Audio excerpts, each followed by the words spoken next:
Hello students and welcome back, this time for lectures on nuclear chemistry. Nuclear chemistry has to do with the, the fact that nuclei in atoms can sometimes break apart or sometimes be combined to form new atoms. This doesn't usually, the name nuclear chemistry is a bit of a misnomer. This is really more like physics. When chemical reactions happen, the nuclei stay the same. If you got a carbon atom, it stays a carbon atom. But in nuclear reactions, the atoms can change their identity in some cases. So when they do this, they release some energy or particles. These are referred to as radioactivity or radiation. Radiation is emitted from an unstable isotope of an element, which is also known as a nuclide.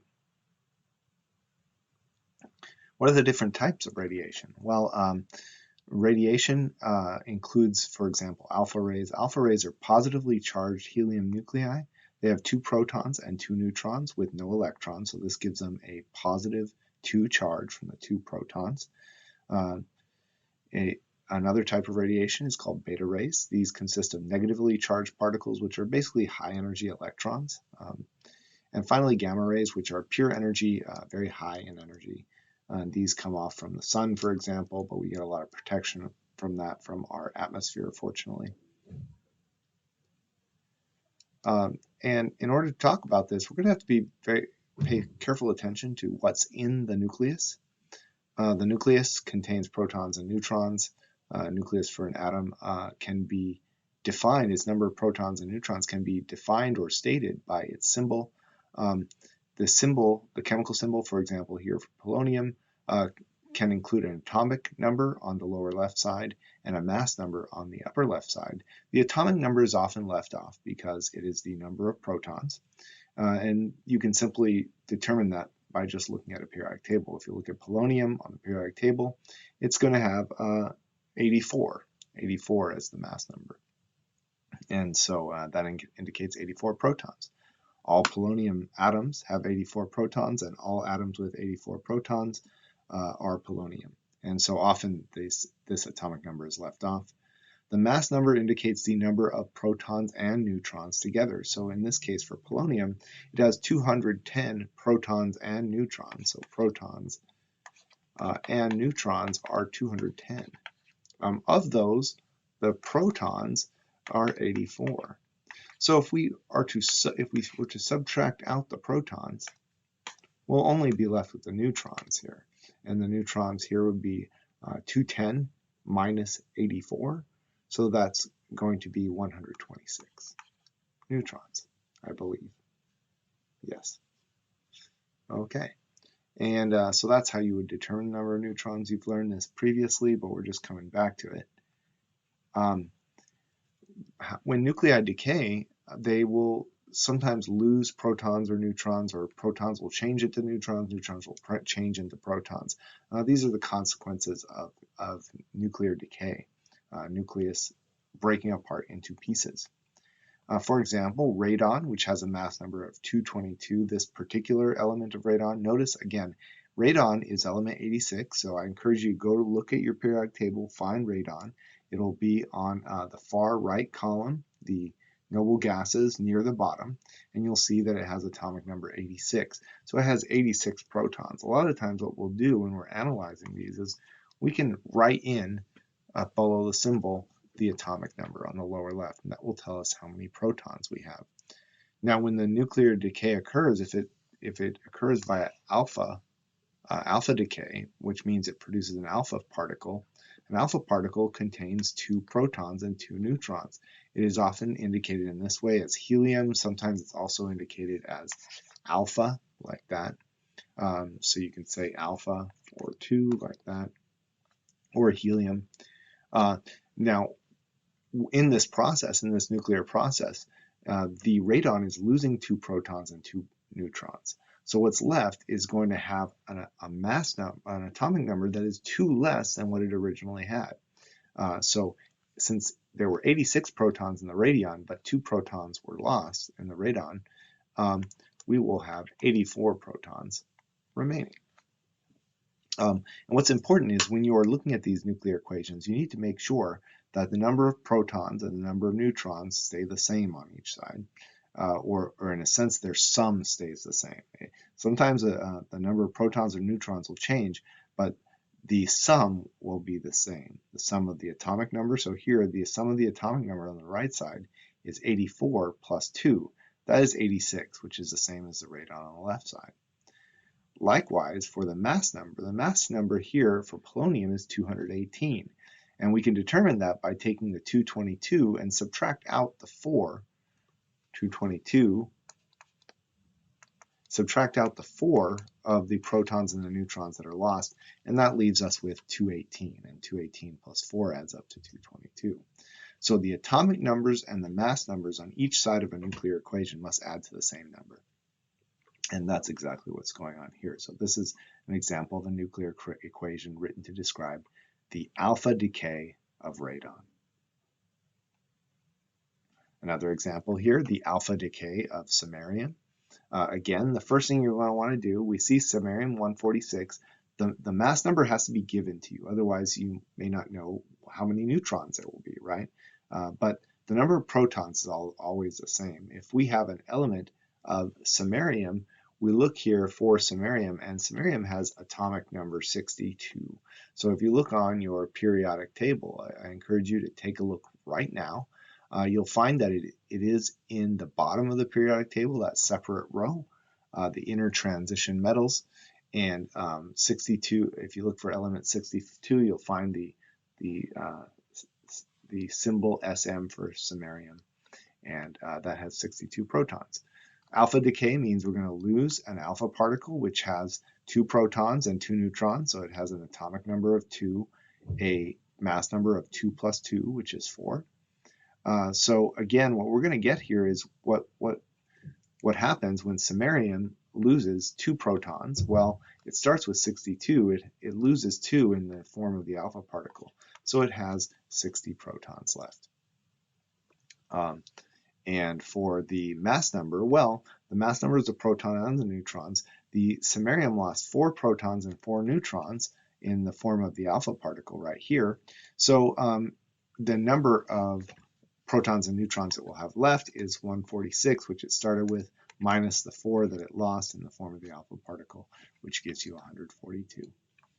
And so the product here is the element that has mass number 60. What you do to determine what the symbol of that would be, is you go to the periodic table, look for the box with atomic number 60, and you'll see that the symbol there is Nd for neodymium. Another form of decay is beta decay. In beta decay, a high energy nucleus is ejected, or a high energy electron is ejected from the nucleus. This electron has a mass of essentially 0, so we give it a mass number of 0. Its atomic number is stated as -1, and this is because an electron has the opposite charge of a proton, right? So for every proton, we give an atomic number of 1. An electron has the opposite charge of a proton. It's negative instead of positive. So we give it its charge. Its atomic number is the same as the charge. Just like for if you have a proton, sometimes we write proton as a P. Its symbol will be 1 because it has a mass number of 1. And you count, for the mass number, every proton or neutron counts as 1. So if you have a proton, it has a mass number of 1. And the charge is 1. So we give it a 1 or a positive 1. Whereas for an electron, the charge is -1. So we give it atomic number -1. And we use E, or we can also use another option is beta, like this, indicating a beta particle. So this is the Greek letter beta. Beta particle is always produced in beta decay. The mass number is 0. The atomic number is -1. So let's say copper 67 is undergoing beta decay. The first thing that we do is we look for copper on the periodic table, and you're going to find it. It's element 29. It's on the 4th row near the middle right. And you'll see that that has an atomic number of 29. 29 protons and in the nucleus, and 67 protons and neutrons.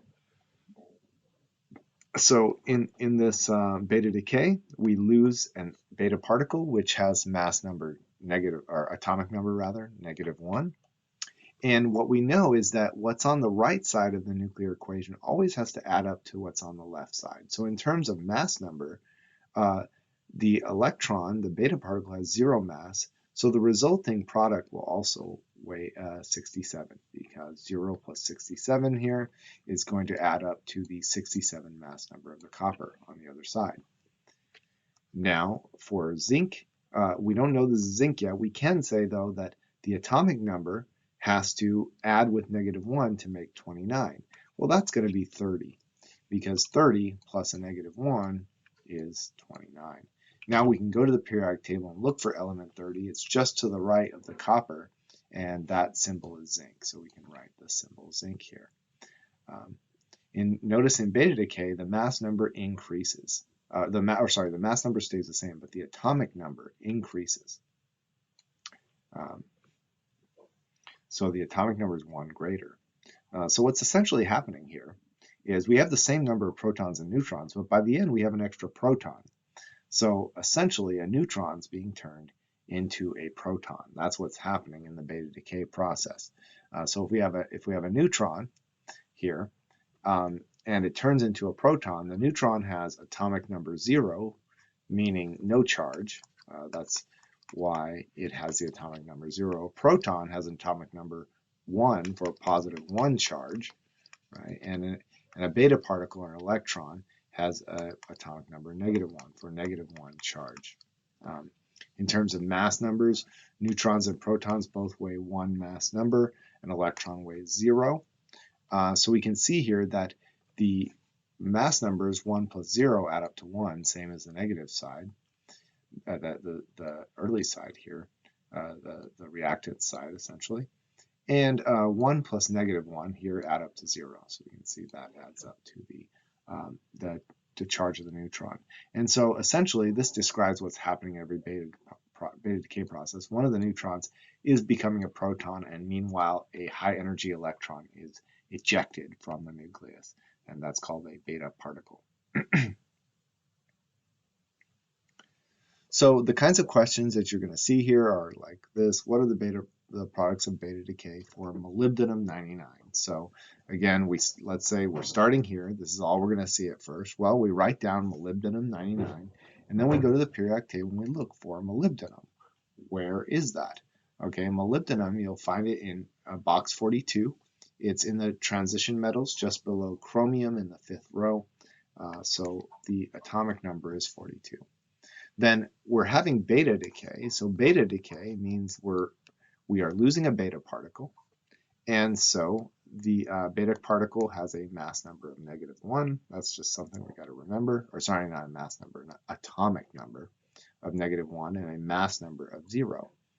And then we're going to determine what we would have to get in terms of mass number to add to 0 to get 99. Well, that would be 99. So we figured out that. Then we need an atomic number that adds to -1 to be 42. Well, that would be 43. 43 plus -1 adds to 42. And so then we would take this 43, look at it, and go find what is the element that has atomic number 43. That is technetium, or Tc, and so we would write Tc here. We write Tc, and then we are done. We have written the product of the beta decay for molybdenum 99. So let's do a little check, and what I want you to do is try these problems on your own, pause the video, and then afterwards I will show you the answers. So pause the video now. Okay, so you should have given these a shot and written an answer. Let's see how you did. It's okay to get it wrong, of course. We're just practicing here. The first one involves alpha decay, so we're going to be losing an alpha particle, which is written either like this or like this, alpha 42. I'm going to write it in the alpha way this time, just for the sake of variety difference, because you might see it either way. And beta decay, that means you're going to lose a beta particle. Again, the beta particle is a high energy electron, so we can write it with an E for electron, or so there's a big or we can write it with the symbol beta, 0, -1. So those are our particles that are going to be lost. In the first case here, we're starting with bismuth 210, Bi 210. We're going to look where bismuth is on the periodic table. You'll find that it's element 83. It is in column, it's in group 5 in row 6. Okay, so that's going to undergo alpha decay. So this is going to produce an alpha particle with mass number 4, atomic number 2. And then we have to figure out what our product will be. Well, we have to choose, basically what we do to find out the other products, we take the 210 and we subtract out the 4 that was lost.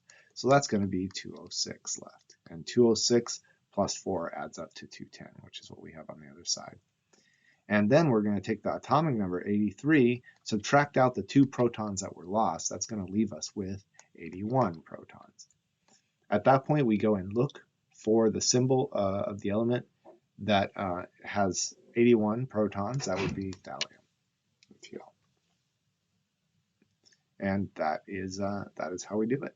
That is writing the alpha decay products. Now, the next one is calcium-45 undergoing beta decay. So the first thing we do is go and look where on the periodic table calcium is to look for its atomic number. It is in group 2 on the 4th period, so that's going to be an atomic number of 20. Okay, and we're going to lose a beta particle, which we can write in either of these ways. I'm going to write it the beta particle way this time. And then we need to take the 45 and subtract out the 0. We lost 0 neutrons or protons, so our product is going to have a mass number of 45. And then here, the numbers on the right here, this number plus -1 should add to 20. So if we choose 21 plus -1 adds up to 20. And so our element is going to be mass number 21, that is scandium. And that is how you write the products of alpha and beta decay. And those are the answers there. What about gamma rays? So we talked about alpha decay, we talked about beta decay. What about nuclear decay that produces gamma rays? Gamma rays are just energy. So this is what happens when you have really no change in the number of protons and neutrons. It's just that usually a previous decay process has happened, which leaves the nucleus with more energy, extra energy, and that energy has to be released, and that energy is often released in the form of gamma radiation. Gamma radiation is the most hazardous form of radiation, and so this is something that people must be protected from. If you're in outer space, the gamma radiation comes straight from the sun and can injure you if you don't have some type of protective barrier that is built into spacesuits, for example. There's 3 factors to consider when thinking about the safety of being exposed to radioactivity. One is the dosage of the radiation, which is often measured in a unit called REM. These are radiation exposure units here. 0 to 25 REM will have no effect. So we get exposed to 2 to 10 REM of radiation pretty much all the time. Everything has a little bit of radioactivity, but that's not enough to really cause any problems. When you're sitting right now, you're probably getting exposed to like 3 REM or something. No big deal. There's radioactive nuclei everywhere. It only is a problem when you get larger dosage. 25 to 100 REM will produce a short-term effect.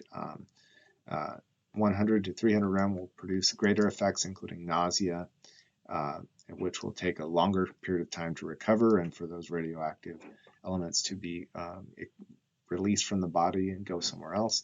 300 to 600 REM will involve nausea, hemorrhage, death, and over 600 REM is death for nearly anyone. So dosage, they say that dosage is a poison. That's certainly the case for radioactivity.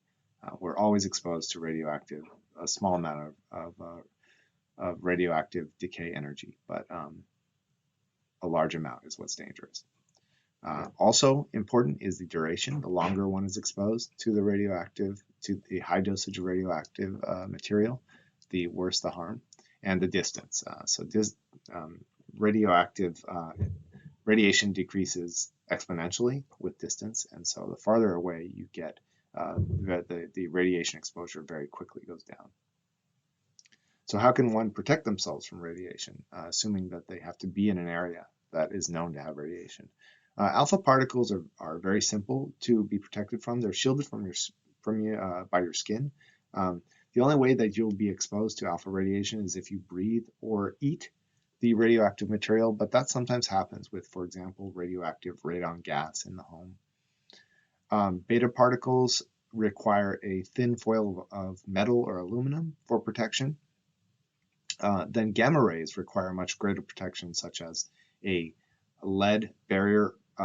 For example, when you go to the dentist, they put the lead coat on you, and the nurse walks around and presses the button outside the room. This is to protect from X-ray exposure. X-rays are just one level down in radiation and energy than gamma rays. And gamma rays are the highest energy electromagnetic radiation. So you can be protected from that by the lead vest or concrete blocks in a bunker, for example. So one of the most common situations in which someone is exposed to radiation in their home is by radon gas. So sometimes radon gas will seep from cracks in the ground and end up in someone's home that's over that crack. And this is due to the alpha decay of radon. So that radon gas can be breathed. Now, alpha decay, again, you can be protected simply by your skin. However, if you breathe the radon gas and it gets into your body, this can affect, can give you radioactive exposure to radiation here. Smokers also have an increased risk of radon exposure due to the damage that is done to their lungs. Other sources of radiation include cosmic radiation from the sun, just natural radiation in rocks and minerals, medical x-rays, excuse me, nuclear medicine, which does expose one to radiation, sometimes intentionally to kill cancer, for example, sometimes simply as a part of diagnostic procedures to visualize certain parts of the body. Also, everything contains a little bit of radiation, so even consumer products have a small amount of radiation, but the average exposure is only a fraction of 1 rem, so this is usually not a big problem. So let's say, here's another practice question for you. I'd encourage you to pause it after I'm done. Let's say a person builds a bomb shelter with thick cement walls. What type of radiation would they be trying to shield themselves from, would you guess? You can pause now. Okay, if you've unpaused, this would be gamma radiation, right? Which if a nuclear bomb went off, there would definitely be gamma radiation. So as we said, to protect oneself from gamma rays, that will require a lead, piece of thick lead or concrete block. So they must be trying to shield themselves from gamma radiation. Otherwise, they would not need such thick cement walls. Okay, so now that we have discussed the various types of radiation, let's discuss the time frames in which nuclear decay occurs. This is important because we use these nuclear decay processes for a variety of different purposes. As I mentioned, sometimes for medical diagnostic purposes, sometimes for determining the age of very old things that have a small amount of radioactive material in them, like all things do. Based on the amount of radiation, we can figure things out about their age. There's two main nuclear processes, fusion and fission. We've already talked about fission, which is when a nucleus splits apart and one piece, forms two or more. One nucleus splits into two more nuclei or pieces. Fusion is the other one. This is where two smaller nuclei come together to make a heavier nuclei. Fusion is really important because that is the way energy is produced in the sun. When nuclei fuse, the sun releases energy, and all of that energy, all the energy that comes to Earth comes from the nuclear fusion that occurs in the sun. And we'll also talk about half-life, which tells us about how long it takes for a process such as this to happen. So as I mentioned, fusion is what powers the sun. We have the fusion of hydrogen-1 with a mass number of 1 and an atomic number of 1. So this is just basically a proton with an electron in it.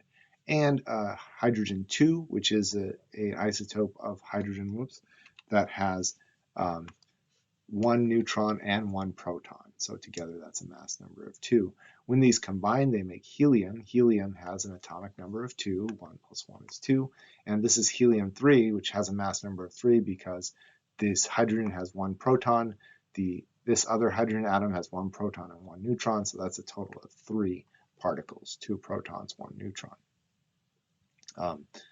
So nuclear fusion keeps the temperature of the sun at about 15 million degrees Celsius, and it releases a lot of energy. And in fact, 99.99% of all the energy that comes to Earth, including the energy used for photosynthesis to make all of our chemical energy food, that comes from this fusion process. Another nuclear process that is common in science is transmutation. So when scientists want to make the very, very large elements, like when you're looking at elements that have a greater atomic number than 92, those were all produced synthetically, and these are produced in atomic colliders that smash atoms together to create larger ones. But the rules for the nuclear equation work the same way that the rules for the other nuclear equations worked. The sum of all the mass numbers on one side of the equation must be equal to the sum of the mass numbers on the other side of the equation. Same thing for the atomic numbers.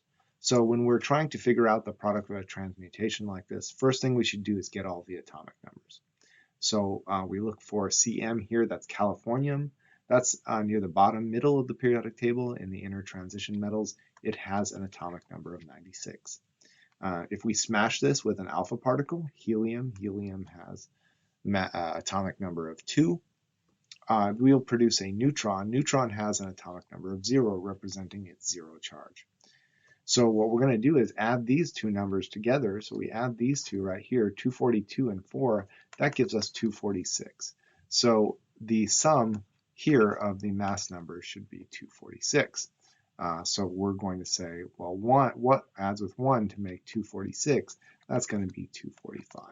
245 and 1 equals 246. Now on the left side, when it comes to atomic numbers, we have 96 and 2. That adds to 98. So also, for our atomic numbers on the right and left side, we want them to add to 98. So if this number here is 0, this atomic number, we will have 98. So we have an atom with the atomic number of 98, and we look on the periodic table for our atomic number of 98, and that is californium. Okay, so curium was smashed with this helium nucleus and made californium. Okay, so what state do you think this element was made in? I bet you can guess. Californium was made in California at the Lawrence Livermore Laboratory in Berkeley. That was where it was first synthesized. So here we have Am, which is americium, which if you look on the periodic table at element number 95, that is americium, named after America, also first created the Lawrence Livermore National Laboratory. We got an alpha particle, helium, mass number 2. We've got 2 neutrons. So this is something that might be nervous to you here. If you want to look at it this way instead, you can. You can just write 1 neutron and another neutron. So you can take this and you can call it this if you like, if that makes things a bit easier for the math here. Each neutron is going to have mass number 1 and atomic number 0 because they have no charge. And so again, all of the mass numbers on one side have to add up to the mass numbers of the other. So if we add these two, we have 245. 241 and 4 is 245. So all of our mass numbers need to add to 245. So we've already got 2 here, 1 from each neutron. So this mass number must be 243, because 243 plus 1 plus another 1 is 245. And then these two atomic numbers added together, 95 and 2 on the left will be 97. And so our atomic number here will also be 97, because 97 plus 0 also adds to 97. So we go and look at the periodic table to see what element is 97, and that is berkelium.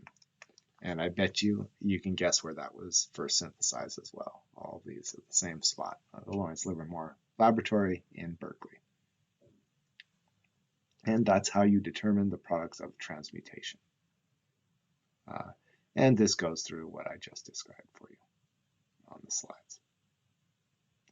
So let's go back to fission and talk about the time frames in which alpha and beta decay occur. So we've discussed their products and their consequences in terms of releasing amounts of radiation and how that can affect human beings.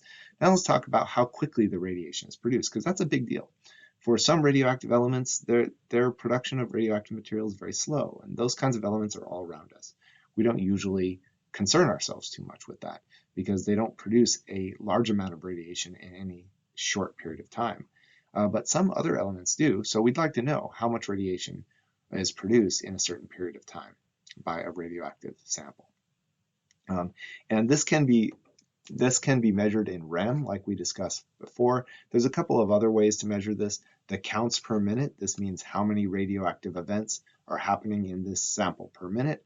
The number of grams of radioactive material, which will go down over time. The number of radioactive nuclides or isotopes of radioactive elements in the sample. All of these are different ways to count the amount of radiation. So we ask ourselves, how fast does the fission take place? Each radioactive isotope has a constant value of what we call a half-life, and that is the amount of time it takes for half of the radioactive material to undergo radioactive decay.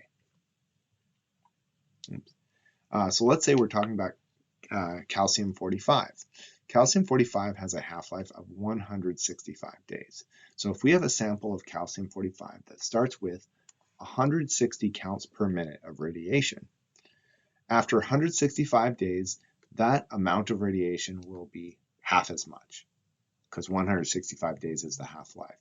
So we take the 160 CPM, we multiply it by 1/2, and we get 80. So after 165 days, this radioactive calcium-45 sample will go down from 160 counts per minute of radioactive events inside the sample to 80 counts per minute.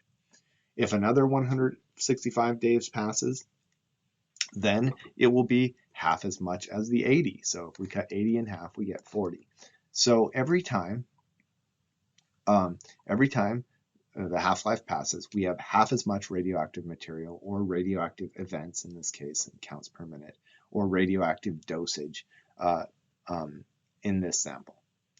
So let's say, for example, we're talking about francium 222, another radioactive element. That nuclide will undergo, half of those nuclides will undergo decay in 15 minutes. So this is much, much faster of a radioactive decay in francium 222 than it was in calcium-45. So let's say we have 100 grams of, or 100, and we can do percentage or whatever. Let's say, for the sake of simplicity, we have 100 grams of francium, a radioactive francium, to start. After 15 minutes, only 50 grams out of all those atoms, half those atoms, will still be radioactive. After another 15 minutes, then we'll be down again from 50 down by half. So we times 1/2 after 15 minutes. And now we'll times by 1/2 again, and we will be down to 25 grams of radioactive francium in that sample. If another, not plus 1/2, times 1/2, in another 15 minutes, we'll have half of that. Half of 25 is 12.5. Okay, and then in another 15 minutes, we'll have 1/2 of that, and so we'll be down to 6.25 grams of radioactive material, or 6.25% of the remaining atoms will continue to be radioactive francium 222. So after an hour, we've gone from 100 grams of radioactive francium down to 6.25 grams. So one thing I want you to notice too is this is not linear, right? This is an exponential decay. And so, this is not like a straight line. After every 15 minutes, we cut by half. And so this goes down exponentially, which is why something that is very radioactive right now will often not be radioactive after a significant amount of time. Because the more radioactive it is, the more quickly it decays into non-radioactive things. So how can we figure out how much of a radioactive isotope remains after a given amount of time? So this is the kind of question that's related to that. Strontium-90 has a half-life of 28.8 years. How much of a 48 rem sample, so here's the amount of radiation, will remain after 86.4 years? So after a certain amount of time has passed, how much radiation will be left? Assuming we have a whole number of half-lives, we can do this calculation quite simply. The first thing we want to do is figure out how many half-lives. So 86.4 years have passed, and 28.8 years is per half-life.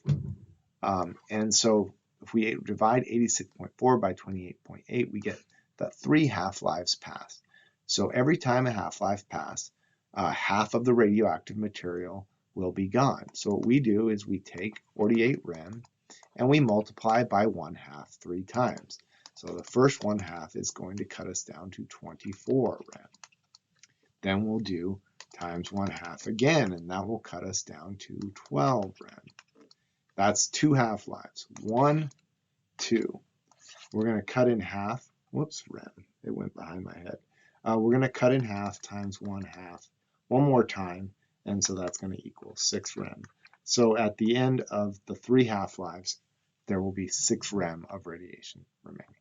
So that's how you, if you're given the amount of time that has passed and the number of time that is 1 half-life, first you figure out how many half-lives passed, then cut the radioactivity in half that many times. So we're going to have 2 main types of questions: how much radioactive material is remaining and how long. So we just did one of the how much questions. In those questions, we'll be given the amount of half-life, the amount of initial radioactivity, and the time that has passed. And we'll ask for how much radioactive material or how much radioactivity still remains after that time. Here's a really practical example of this that will occur in hospitals again and again. A medical lab will use barium-131 for medical procedures. Its half-life is 11.6 days. So after a little while, this material will no longer be radioactive and will no longer be useful for medical diagnostics. And so the hospital needs regular shipments to replenish supplies, even if they are not used, because they will, over that time, become ineffective. So we've got the amount of radioactive material. It's 50 grams to start. We've got what the half-life is, 11.6 days, and we've got how much time passed. So first of all, we're going to say, well, we had 46.4 days passed, and 11.6 days is equal to 1 half-life for this molecule. So we cancel days here, we get half-lives, and this is going to be for us 46.4 divided by 11.6, and that gives you 4. So we have 4 half-lives. Now what this means is that in order to determine the amount of radioactive barium-131 remaining, we're going to take 50 grams and we're going to multiply it in half 4 times. So 50 grams, 50.0 grams, after 1 half-life, it's going to be half as much. So it'll be 25 grams. That's half of 50. Okay, and then another half-life passes, and then we're going to be down by half of 25. That's 12.5 grams. Okay, and then we're going to go down another half-life, the third half-life. We're going to cut this in half again, and that's going to give us 6.25 grams. And then we're going to go to the last half-life, the fourth half-life, one more, because we have 4 half-lives. And we're going to have half of 6.25, which is going to be 3.125 grams. And to 3 sig figs, that will be 3.13 grams. So that's how we can report that. I just rounded the 2 here up because of the 5, so we'd have 3 sig figs. So that's how you figure out how much is remaining. And here's the diagram of that. The other question is, how much time does it take? So that's the other question. How much time does it take for a certain amount of radioactivity to change? So strontium-90 has a half-life of 28.8 years. We used that example earlier. How long does it take for a 48 rem sample to decrease to 12 rem? So the first thing we want to do is we want to figure out how many half-lives occurred. So after if we start with 48 rems, after we have one half-life, then we will have 24 rems.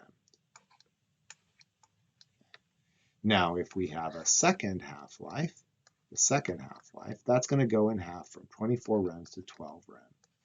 Okay, so that's exactly where our sample is right now. It has gone through two half-lives to go from 48 rem to 12 rem. So we're given that one half-life is 28.8 years. So we have determined that two half-lives have passed, two half-lives, and one half-life, so we're going to cancel half-lives here, one half-life equals 28.8 years. So our amount of time that has passed is two half-lives, 2 times 28.8, which is 57.6.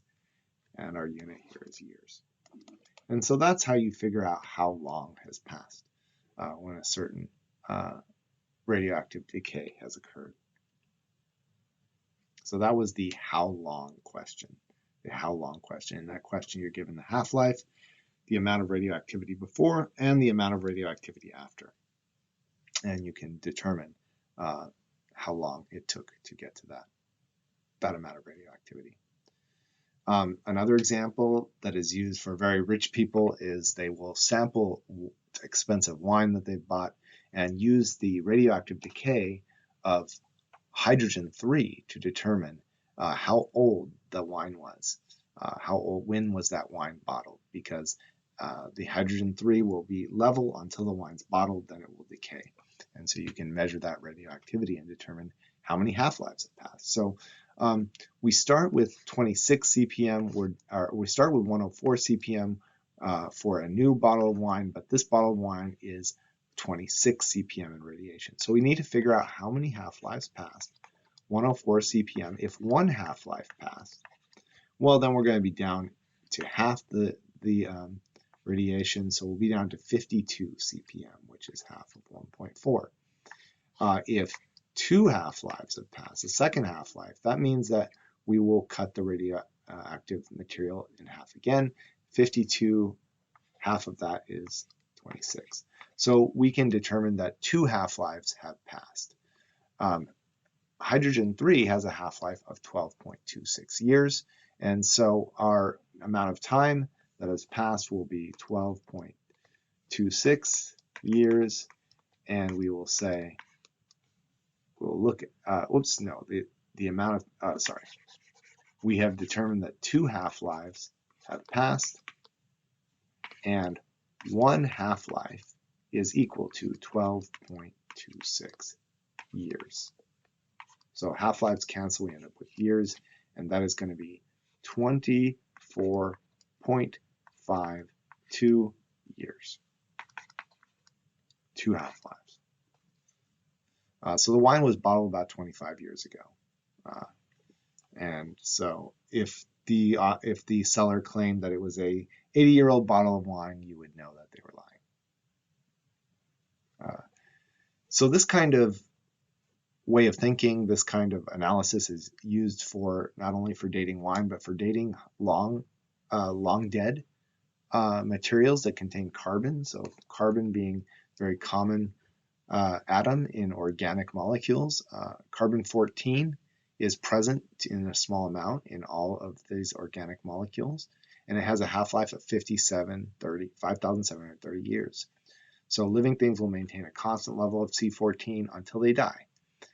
In which case they'll stop taking in new molecules, and the amount of carbon-14 in the plant or animal that has died will slowly decay from its death onward. So this can be used to determine when a living thing died, and it's good for several tens of thousands of years. It's pretty good for measuring things that are around 5 to 50,000 years old. So let's say we have a piece of wood found in a tomb. It has radioactivity from carbon-14 of 11 CPM. Wood that has just been chopped down, or fresh wood in the forest right now, would have 88 CPM of radioactivity from carbon-14, counts per minute. And so how how long did the tree die? Well, we have 88 CPM. If you cut that in half once, that's 44 CPM. If you cut that in half a second time, so that's 1 half-life. If you cut that in half a second time, you get 22 CPM, that's 2 half-lives. And if you cut that in half one more time, that's 3 half-lives, and the radioactivity is 11 CPM. So 3 half-lives have passed. We have 3 half-lives. Each half-life of this is 3,700 or 5,730 years. So 3 times that is 17,200 years. So this tree that was used in the tomb was felled 17,200 years ago. And so that's a way that you can date the contents of the tomb and when it was closed. So for many of you, your plan is to become nurses. That's a lot of the people who take Chem 105, that's their plan. So you might be wondering, why am I learning about this? Well, nuclear principles are used very commonly in medical diagnostic procedures and treatments. For example, PET scans, positron emission tomography, that's what the PET stands for in PET scans, the treatment of hyperthyroidism using iodine 131, this should say iodine 131, I-131, like that, iodine. Nuclear medicine, very, very commonly used. 10 to 12 million nuclear medicine imaging procedures are performed in the US each year. There are about 100 different types of unique procedures.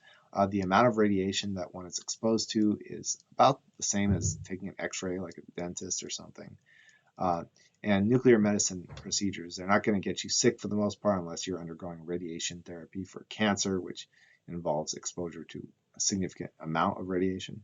They don't require anesthesia. You don't really feel them. In the case of PET scans, positron emission tomography, those are the result of the emission of a positron, which is like an electron with no mass, but it has a positive charge instead of a negative charge.